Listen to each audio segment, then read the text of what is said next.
আমাদেরকে আঘাত করেন না, আমাদেরকে দুর্বল করে দিয়েন না। নিরাপদ থাকতে পারবেন না ভিতরে আপনারা? আমি তো বললাম আজকে দাঁড়ান, কে আছেন এই দাওয়াতুল মুসলিম গায়রুল মুসলিমিনের মধ্যে দায়ীদের পিছনে দাঁড়িয়ে রাষ্ট্রের বিরুদ্ধে লড়াই করার জন্য হিম্মত নিয়ে মাঠে নামবেন? কে আছেন? আসেন, আমরা আসবো। আমি ঘোষণা দিয়ে যাচ্ছি আপনাদের কাছে, এটা নিয়ে যদি সামনে আমাদেরকে আরো বড় কোনো পদক্ষেপ নিতে হয়, যদি সরকারের বিরুদ্ধে এটার জন্য রুখে দাঁড়াতে হয়, আমরা রুখে দাঁড়াবো ইনশাআল্লাহ। আপনি আমাকে দারোয়ানের মর্যাদা দিলেন না চৌকিদারের মর্যাদা দিলেন, না আপনি আমাকে কওমি অঙ্গনের একজন পাহারাদার কুকুর হিসেবে মূল্যায়ন করলেন, সেটা আমার কাছে খুব বেশি বড় বিষয় নয়।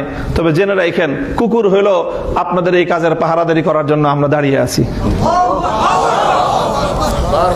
আপনি মুনাজারা ইসলাম মুনাজারা করেন, মুনাজারা করেন, আপনারা বাতিলের মোকাবেলায় দালায়েলের বহস করেন, আপনারা আপনাদের মতো করে বহস করে যান। আমরা হয়তো মুনাজারা করব না, বহস করব না, কিন্তু আপনি আহলে হক হয়ে, আপনি উলামায়ে দেওবন্দের একজন মুখপাত্র হয়ে যখন মুনাজারা করবেন, মনে রাখবেন আপনার তাহাফুজের জন্য আপনার পিছনে মামুনুল হক কুকুর হয়ে দাঁড়িয়ে আছে।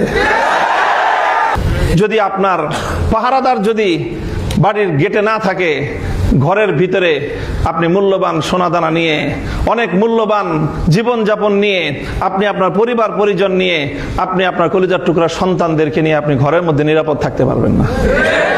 হয়তো আপনার পরিবারের ভিতরে যারা আছেন, ঘরের ভিতরে আপনারা যারা আছেন, তাদের তুলনায় আপনার পাহারাদারের মূল্য অনেক কম হতে পারে, কুকুরটার মূল্য অনেক কম হতে পারে, কিন্তু মনে রাখেন, ওই বাড়িতে দরজায় যদি কুকুরটা না থাকে, ঘরের ভিতরে আপনি নিরাপদ থাকতে পারবেন না।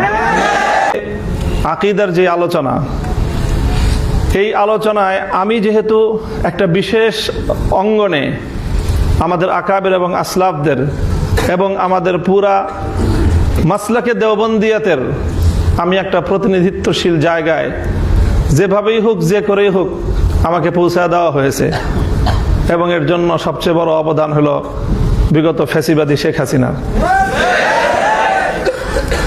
তো সেই জায়গায় যেহেতু যে কোনোভাবে আমাকে উপনীত করে দেওয়া হয়েছে, এই জন্য আমাকে আমার সেই জায়গার অবস্থা বিবেচনা করে আমাকে কথাবার্তা বলতে হয়, কাজকর্ম করতে হয়, মিডিয়াকে ফেস করতে হয়, জাতীয় এবং আন্তর্জাতিক গণমাধ্যমকে আমার ফেস করেই কথাবার্তা বলতে হয়। সেই জন্য অনেক শব্দ, অনেক ভাষা, অনেক কথা আপনারা বলেন, সেটার প্রতি আমার সমর্থন থাকলেও অনেক সময় সেই সীমাবদ্ধতার কারণে আমরা বলি না। এবং আমি মনে করি যে কিছু কিছু আলফাজ আছে যেগুলো বর্তমান সময়ে লফজের হিকমতের মধ্যে পড়বে, যেরকম ফিতনায়ে ইনকারে হাদিস, এটা একটা অনওয়ান, আবার ফিতনায়ে আহলে কোরআন একই অনওয়ান। আমি মনে করি ফিতনায়ে আহলে কোরআন বলার চেয়ে ফিতনায়ে ইনকারে হাদিস বলাটা বেশি হিকমতপূর্ণ হবে। আহলে কোরআন বললে মানুষকে, অনেক মানুষ বিভ্রান্ত হয়ে যাবে এই শিরোনাম শুনেই, আহলে কোরআন তো ভালো জিনিস, তা আপনি আহলে কোরআনের বিরুদ্ধে লাগছেন কেন? তো তারা আসলে আহলে কোরআন না, তাদের প্রকৃত পরিচয় তারা মুনকিরিনে হাদিস। ঠিক একইভাবে আহলে হাদিস বা এই জাতীয় শব্দে তারা তানকিদ না করে ফিতনা ইনকারে তাকলিদ, তাকলিদ অস্বীকার করা, এটা উম্মতের মধ্যে অনেক বড় এক ফিতনা। হাদিস অস্বীকার করা যেরকম এক বড় ফিতনা, তাকলিদ ইনকার করাটাও এটা উম্মতের 1300 বছরের তাওয়ারুসের এক ইনকার করার ফিতনা। এই দুইটা শব্দের প্রতি আমার একটা থাকলো, উলামায়ে কেরাম এটা নিয়ে ফিকির করবেন। আমি এখন আরেকটা বিষয় ওয়াজাহাত করতে চাই, যেহেতু আমি উম্মতের উলামায়ে কেরামের পক্ষ থেকে প্রতিনিধিত্বশীল জায়গায় বসে রাজনৈতিক কার্যক্রম পরিচালনা করছি, এই জন্য রাজনীতি নিয়ে আমার একেবারে যে পড়াশোনা, পর্যালোচনা, পর্যবেক্ষণ নাই, এরকম আমি আমাকে নিজেকে মনে করি না। বরং আমি আমার রাজনৈতিক পথ চলায় প্রতিটি পদক্ষেপে আমি আমার আকাবের আসলাফ, আমার পূর্বসূরি, বিশেষ করে উলামায়ে দেওবন্দের প্রতিটি রাজনৈতিক সন্ধিক্ষণের ওনাদের কর্মকাণ্ড, কর্মপন্থা নিয়ে আমার চুলচেরা বিশ্লেষণ করার সুযোগ অন্যদের চেয়ে বেশি হয়। সেই জায়গা থেকে আমি মাসলাকে দেওবন্দের সিয়াসি ফিকরটা কি, রাজনৈতিক চিন্তাধারাই বা কি, এবং তাদের রাজনৈতিক কর্মপন্থাটা কি, আমি খুব সংক্ষেপে 2-4টা কথা থেকে আমি যতটুকু বুঝেছি আপনাদের কাছে উপস্থাপন করার চেষ্টা করি। যেমন ধরেন, আমাদের এই পাক ভারত উপমহাদেশে দেওবন্দি ওলামায়ে কেরামের রাজনীতির অন্যতম একজন মুখপাত্র হিসেবে বা প্রধান মুখপাত্র হিসেবে যদি আমি শাইখুল হিন্দ মাহমুদ হাসান দেওবন্দি রহমতুল্লাহ আলাইহির নাম বলি, আমি মনে হয় আমি খুব বেশি বাড়িয়ে বলবো না। আমাদের জামিয়া রহমানিয়া আরাবিয়ায় শাইখুল হাদিস আল্লামা আজিজুল হক রহমতুল্লাহ আলাইহির সাথে আমাদের আরো কিছু উস্তাদদের আসাতেজায়ে কেরামের সিয়াসি কিছু বিষয় নিয়ে ইখতিলাফ হতো, যার অন্যতম একজন ছিলেন আমাদের উস্তাদে মোহতারাম হযরতুল আল্লাম শাইখুল হাদিস হযরত মাওলানা মুফতি মনসুরুল হক হাফিজাহুল্লাহ তাআলা। শাইখের সাথে যখন ইখতিলাফ হতো, কিছু বিষয় নিয়ে ইখতিলাফ তো ছিলই, তো সেখানে বারবার হাকিমুল উম্মাত থানভী রহমতুল্লাহ আলাইহির নাম আলোচনায় আসতো। তো হযরত শাইখুল হাদিস রহমতুল্লাহ আলাইহি তখন কোনো এক প্রসঙ্গে আমাদেরকে একটা কথা বলেছিলেন যে আমাদের দেওবন্দি ওলামায়ে কেরামের মধ্যে, আকাবেরিনদের মধ্যে হযরত থানভী রহমতুল্লাহ আলাইহি এবং হযরত হুসাইন আহমদ মাদানী রহমতুল্লাহ আলাইহির মধ্যে সিয়াসি ফিকির নিয়ে কিছু ইখতিলাফ ছিল। তো আমরা আমাদের এই দোনো আকাবিরকে সিয়াসতের ক্ষেত্রে ওনাদেরকে মুক্তাদা এবং ইমাম মেনে আমরা ওনাদের যে শায়েখ মাজমাউল বাহরাইন, যেখান থেকে মাদানীও আসছে, থানভীও আসছে, শাইখুল হিন্দ মাহমুদ হাসান দেওবন্দি রহমতুল্লাহ আলাইহির সিয়াসি ফিকিরকে আমরা ধারণ করি। আমার স্পষ্ট বক্তব্য আজকে এখানে, শাইখুল হাদিস রহমতুল্লাহ আলাইহির সেই কথাকে আমি অন্তরে দৃঢ়ভাবে ধারণ করি এবং আমরা যে রাজনীতির উত্তরাধিকার বহন করি, আমি মামুনুল হক শাইখুল হিন্দ মাহমুদ হাসান দেওবন্দি রহমতুল্লাহ আলাইহির রাজনীতির একজন আদনা কর্মী এবং গোলাম। এটা হলো আমার স্পষ্ট বক্তব্য। শাইখুল হিন্দ রহমতুল্লাহ আলাইহির রাজনীতির একটা অন্যতম দর্শন ছিল, ওনার একটা প্রসিদ্ধ মাকুলা আছে। আমরা জানি ইংরেজ বিরোধী আন্দোলনের প্রধান রূপকার ছিলেন শাইখুল হিন্দ রহমতুল্লাহ আলাইহি এই ভারতবর্ষে, যিনি তর্কে মুওয়ালাত অসহযোগ আন্দোলনের রূপরেখা দিয়েছিলেন, যিনি 4 বছর আন্দামান সেই কারাগারে বন্দী ছিলেন। শাইখুল হিন্দ রহমতুল্লাহ আলাইহি ইংরেজদেরকে খেদানোর জন্য এই ভারতবর্ষ জুড়ে জমিয়তুল আনসার গঠন করেছিলেন, বিশাল বিশাল আজিমুশান। তারপরে তিনি ছিলেন তাহরিকে রেশমি রুমালের মূল পরিকল্পনাকারী এবং অবিসংবাদিত নেতৃত্ব দানকারী। শাইখুল হিন্দ রহমতুল্লাহ আলাইহি বলতেন যে ইংরেজদের বিরুদ্ধে যখন তিনি হিন্দুদের সঙ্গে ঐক্যবদ্ধ জোটবদ্ধ আন্দোলন শুরু করলেন, তো অনেকে শাইখুল হিন্দ রহমতুল্লাহ আলাইহির বিরুদ্ধে এটা নিয়ে কালাম করত, তানকিদ করতেন। তখন শাইখুল হিন্দ রহমতুল্লাহ আলাইহি নিজের অবস্থান পরিষ্কার করেছেন, अगर इंग्रेज के खिलाफ कोई कुत्ता भी आगे बढ़े तो शाइखुल हिंद उसका साथ देगा। ইংরেজদের বিরুদ্ধে একটা কুকুরও যদি অগ্রসর হয়, আজ এই উপমহাদেশের সামগ্রিক বাস্তবতা, এই উপমহাদেশবাসীর ভাগ্যের পরিবর্তনের জন্য, এই উপমহাদেশের আগামী দিনের ইসলাম এবং মুসলমানদের ইমানি, মুলকি, তাদের সামষ্টিক অধিকার, স্বার্থ সংরক্ষণ করার জন্য ইংরেজদেরকে বিতরণ করা ছাড়া কোনো উপায় নাই। কাজে ইংরেজদের বিরুদ্ধে যারাই মাঠে নামবে, শাইখুল হিন্দ তাদের সঙ্গে থাকবে। কাজে আমি মনে করি যে ঠিক তদ্রূপ রাজনীতির মধ্যে অনেক প্রতিপক্ষ থাকে এবং সেই প্রতিপক্ষদের মধ্যে একটা তরতিব করতে হয়। সব প্রতিপক্ষকে একসঙ্গে ময়দানে মোকাবেলায় নামতে গেলে তখন নিজে পরাজয় বরণ করা ছাড়া এবং নিজের অস্তিত্বকে হুমকিতে ফেলানো ছাড়া কোনো কিছুই হয় না। সেই সময়ে যদি শাইখুল হিন্দ রহমতুল্লাহ আলাইহি এবং আমাদের আকাবেরিনগণ ইংরেজদের মোকাবেলায় যখন ওনারা হিন্দু মুসলিম ঐক্যবদ্ধ হয়ে লড়াই করেছেন, তখন যদি হিন্দুদের সঙ্গে নিজেদের ইখতিলাফাতগুলিকে ওনারা এটাকে যদি মাথাচাড়া দিয়ে উঠতে দিতেন, তাহলে এই উপমহাদেশ থেকে ইংরেজদেরকে বিতাড়িত করা সম্ভব হতো না।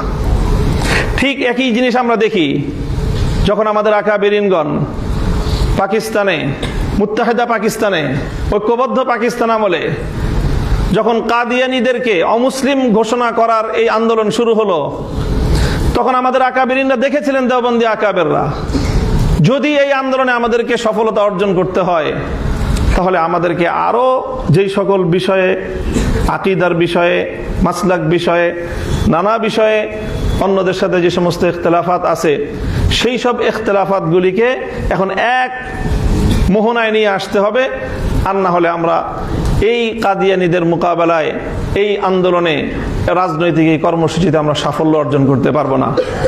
আমাদের আকাবির হযরত মাওলানা ইউসুফ বিন নুরি রহমতুল্লাহ আলাইহি, হযরত মুফতি মাহমুদ রহমতুল্লাহ আলাইহি সহ আমাদের আকাবিরিনগণ তখন শুধুমাত্র বেরেলভী আর মওদুদি নয়, বরং আমাদের অধিকাংশ বা প্রায় কোন কোন ক্ষেত্রে মুত্তাফাকা যাদের ব্যাপারে রায়, শিয়া তাকফিরের ব্যাপারে শিয়াদেরকে পর্যন্ত ঐক্যবদ্ধ করে ওনারা পাকিস্তানের অ্যাসেম্বলিতে ঐক্যবদ্ধ আন্দোলন, অ্যাসেম্বলির ভিতরে এবং বাইরে, রাজপথে এবং সংসদে একযোগে ঐক্যবদ্ধ একটা অবস্থান তৈরি করে পাকিস্তানে সেই ঐতিহাসিক কাদিয়ানীদেরকে অমুসলিম বিল তারা পাশ করেছেন।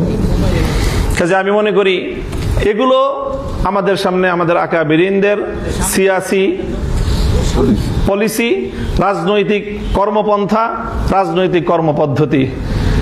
আমরা রাজনীতিটা করি আসলে কি জন্য?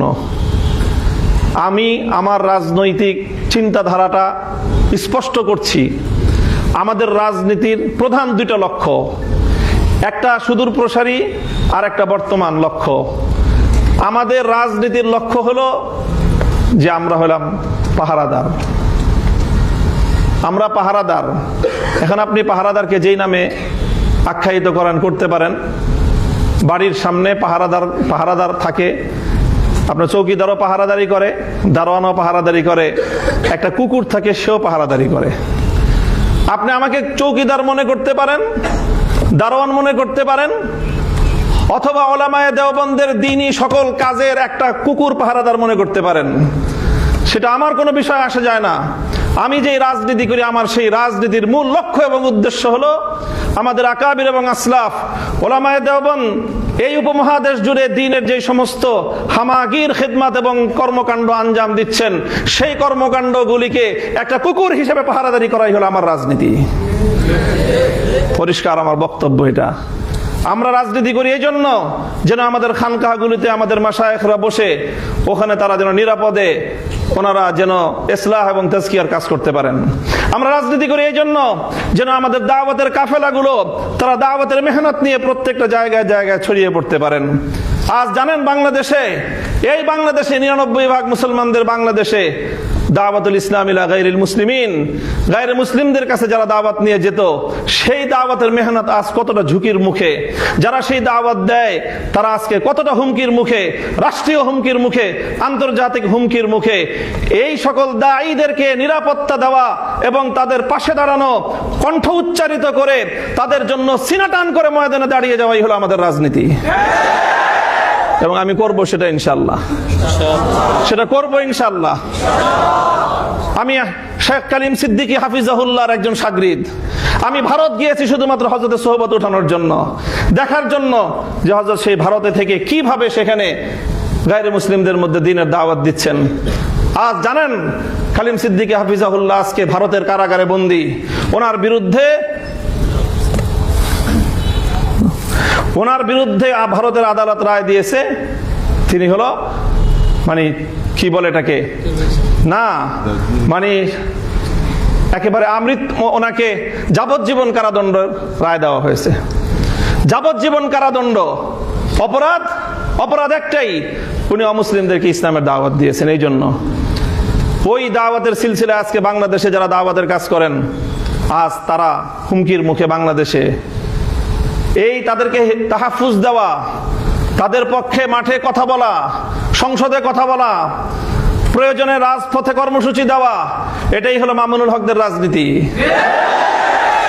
আমি হয়তো দাওয়াত নিয়ে যাব না, আমি হয়তো দাওয়াত নিয়ে সরাসরি নিজে যাব না, কিন্তু আমি বলবো আমার কালেমার দাওয়াত নিয়ে যারা যাবে পাহাড়ি অঞ্চলে, সেই গারো অঞ্চলে, সেই মুসলমানদের দুর্বলতার, মুসলমানদের দারিদ্র্যের সুযোগ নিয়ে যে খ্রিস্টান মিশনারিরা, যে সকল বিধর্মীরা, কাদিয়ানীরা মুসলমানদের ইসলামকে, ইমানকে খরিদ করে নিবে, ইমান হারা করবে, সেই সকল মুসলমানদেরকে বুঝিয়ে শুনিয়ে আবার ইসলামের পতাকার নিচে, ইসলামের শামিয়ানার নিচে ফিরিয়ে আনার জন্য যারা মেহনত করবে, দাওয়াত দিবে, তাদের সেই দাওয়াতকে তোমরা প্রতিহত করবা। যারা এই সকল দাওয়াতি কাজগুলোকে প্রতিহত করার চেষ্টা করবে, যত বড় শক্তি হোক, সেটা ইন্টারনাল শক্তি হোক, এক্সটার্নাল শক্তি হোক, দেশের ভিতরের শক্তি হোক, আন্তর্জাতিক শক্তি হোক, লড়াই করার জন্য দুইবার ভাববো না ইনশাআল্লাহ আমরা। এটাই হলো আমাদের রাজনীতি, এটাই হলো আমাদের রাজনীতি। দাওয়াতের কাজ করবেন, তালিমের কাজ চলবে, মাদ্রাসাগুলো তাদের স্বকীয়তার উপর ভিত্তি করে আকাবির এবং আসলাফদের তর্জ তরিকার উপর তালিম চলবে, তালিমের মেহনত চলবে। কেউ যদি এখানে এসে অবৈধ হস্তক্ষেপ করতে চায়, সেই কালো হাত ভেঙে গুড়িয়ে দেওয়ার জন্য তাদের মোকাবেলায় রাজপথে সিনাটান করিয়ে দেওয়া, সিনাটান করে দাঁড়িয়ে যাওয়া, এটাই হলো আমাদের রাজনীতি। কাজেই আমাদের রাজনীতির যে মূল মাকসাদ, তার অন্যতম একটা মাকসাদ হলো পাহারাদারি করা। আপনি সেই পাহারাদারিকে, আমি আবারও বলছি, আপনি আমাকে দারোয়ানের মর্যাদা দিলেন না চৌকিদারের মর্যাদা দিলেন, না আপনি আমাকে কওমি অঙ্গনের একজন পাহারাদার কুকুর হিসেবে মূল্যায়ন করলেন, সেটা আমার কাছে খুব বেশি বড় বিষয় নয়। তবে জেনে রাখেন, কুকুর হইল আপনাদের এই কাজের পাহারাদারি করার জন্য আমরা দাঁড়িয়ে আছি। আপনি মুনাজারা ইসলাম মুনাজারা করেন, মুনাজারা করেন, আপনারা বাতিলের মোকাবেলায় দালায়েলের বহস করেন, আপনারা আপনাদের মতো করে বহস করে যান। আমরা হয়তো মুনাজারা করব না, বহস করব না, কিন্তু আপনি আহলে হক হয়ে, আপনি উলামায়ে দেওবন্দের একজন মুখপাত্র হয়ে যখন মুনাজারা করবেন, মনে রাখবেন আপনার তাহাফুজের জন্য আপনার পিছনে মামুনুল হক কুকুর হয়ে দাঁড়িয়ে আছে।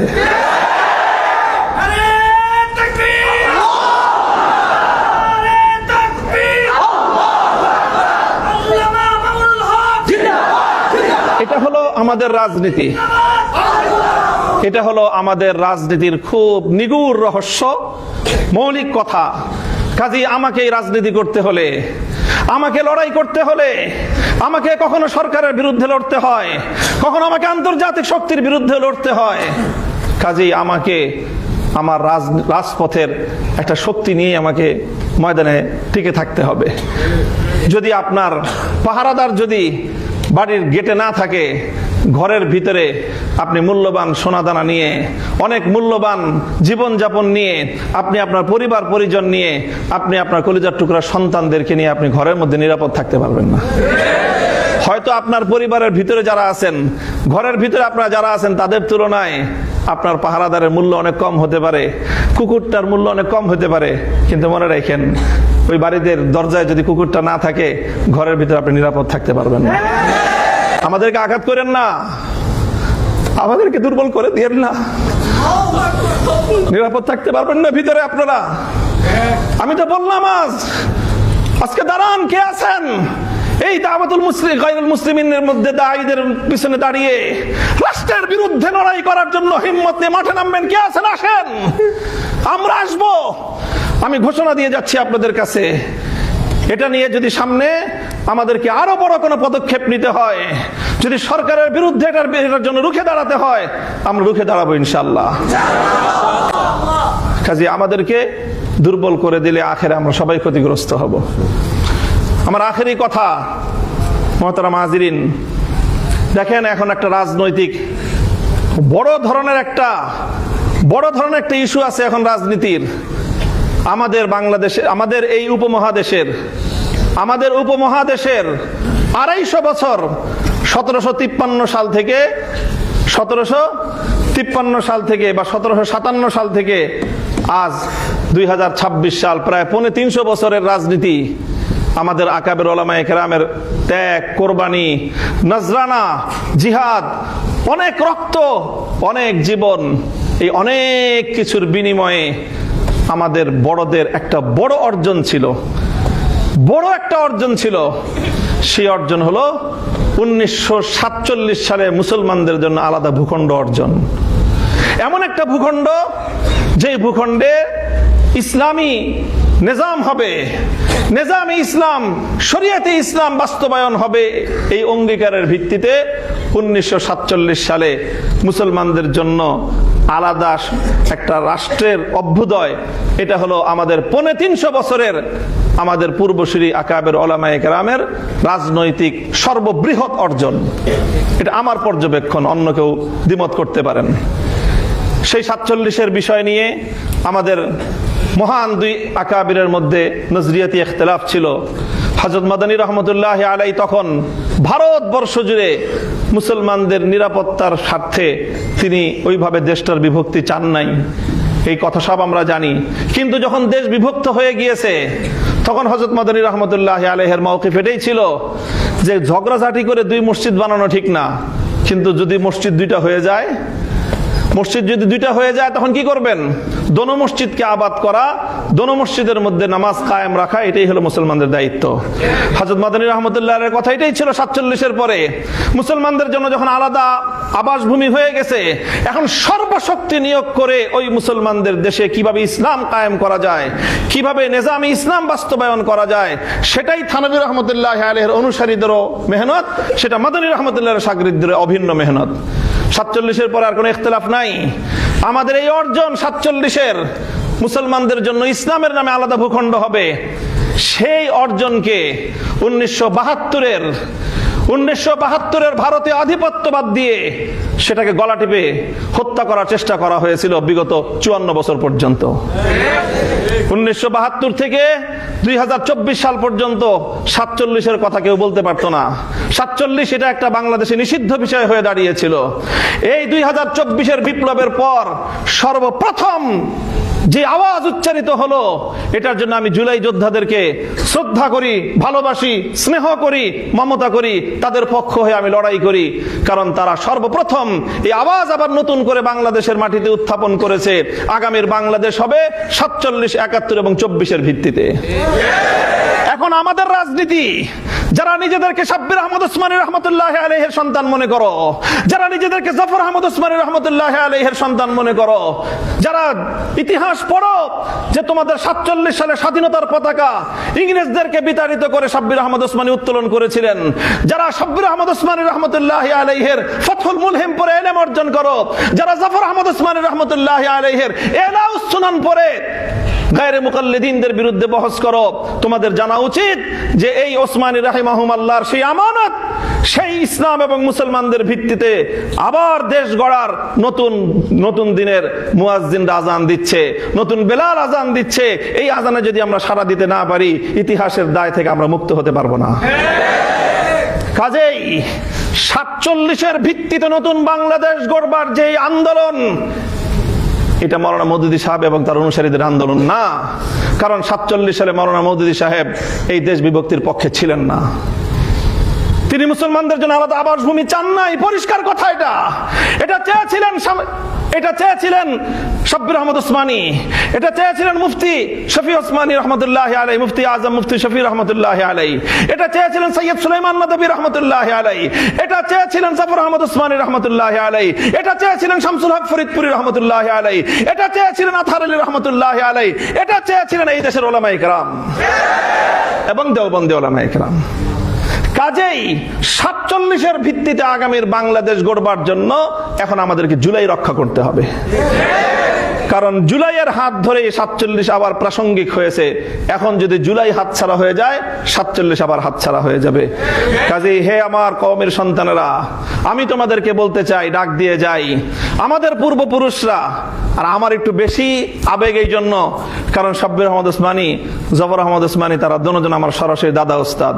শাইখুল হাদিস রহমতুল্লাহ আলাইহির বুখারীর দুইজন ওস্তাদ, একজন জাফর আহমদ ওসমানী রহমতুল্লাহ আলাইহি, আরেকজন শাব্বির আহমদ ওসমানী রহমতুল্লাহ আলাইহি। এটাকে শুধু আমরা আমাদের রাজনৈতিক বিরাসত মনে করি না, এটা আমরা আমাদের দ্বীনি বিরাসত মনে করি, ইলমি বিরাসত মনে করি, দ্বীনি আমানত মনে করি। এই বাংলাদেশের মাটিতে আবার নতুন করে এইভাবে 47-এর চেতনার ভিত্তিতে দিল্লির গোলামীর জিঞ্জির ছিন্ন করে ইসলাম এবং মুসলিম জাতিসত্তার ভিত্তিতে নতুন দেশ গড়বার এই আওয়াজ যেটা উঠেছে, এই আওয়াজকে পূর্ণতা পর্যন্ত পৌঁছে দেওয়া, এটাই হলো আমাদের রাজনীতি। আমি আমার কথা আর দীর্ঘায়িত করছি না, সকলের কাছে মাপ চাই, অনেক বেশি কথা বলে ফেলেছি। আমি আবার আমার ওই কথা পুনরাবৃত্তি করছি যে ইনশাআল্লাহ আমি আমার মুরব্বীদের সামনে নিজেকে সর্বান্তকরণে সুপর্দ করে দিয়ে আমার ব্যাপারে যে কোনো অভিযোগ, যে কোনো কথা, যে কোনো প্রশ্ন থাকলে ওনাদের সাথে কথা বলেন। যদি আমার সাথে কথা বলতে না পারেন, ওনারা মুত্তাফাকা হয়ে যে ফয়সালা দিবেন, সেই ফয়সালার যদি বাইরে এক কদম আমি ফেলি মামুনুল হক, তাহলে সেই দিন আপনারা আমাকে সবাই আমার আনুগত্য পরিহার করবেন। এটা থাকলে আপনাদের কাছে আমার বিশেষ অনুরোধ। আল্লাহ আপনাদের সকলকে কবুল করুন। বাংলাদেশের ওলামায়ে দেওবন্দ ইসলামের সঠিক যে মানহাজ, এটার যে আগে বাড়ায় নিয়ে যাচ্ছে, আমরা পাহারাদার হিসাবে হলেও এই মাসলাকের সাথে, এই মাশরাবের সাথে, এই ফিকরার সাথেই আমরা ইনশাআল্লাহ আল্লাহ পাক রব্বুল আলামিন আমাদেরকে শেষ দম পর্যন্ত, জীবনের শেষ মুহূর্ত পর্যন্ত এভাবে লেগে থাকার তৌফিক দান করুন। আপনাদের সকলকে শুকরিয়া জানিয়ে রাবেতাতুল ওয়াইজিন বাংলাদেশের উত্তরোত্তর সাফল্য এবং উন্নতি কামনা করে আমি আমার কথা শেষ করলাম। ওয়া আখিরু দাওয়ানা আলহামদুলিল্লাহি রাব্বিল আলামিন। আসসালামু আলাইকুম ওয়া রাহমাতুল্লাহ। হ্যাঁ, বসো বসো, সব বসো, দাঁড়ায় বসো।